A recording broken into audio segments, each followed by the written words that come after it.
Maurice Kamto a été investi par un autre parti politique que le sien pour la présidentielle d'octobre prochain. Mais pourquoi? On t'explique.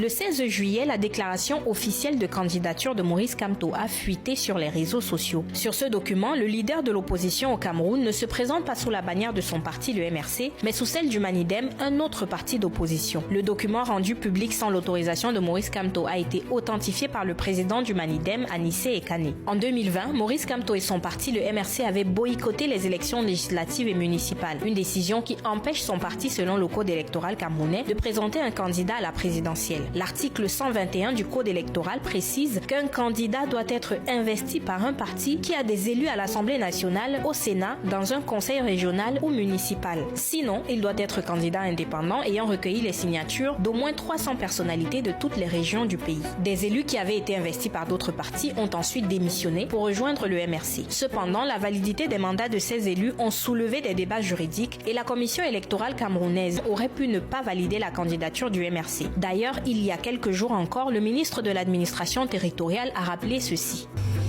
Je voudrais être clair à ce sujet et je le dis d'autorité.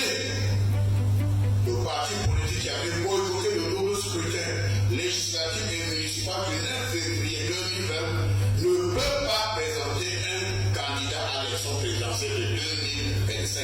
En ce qui nous concerne, ce débat est désormais clos.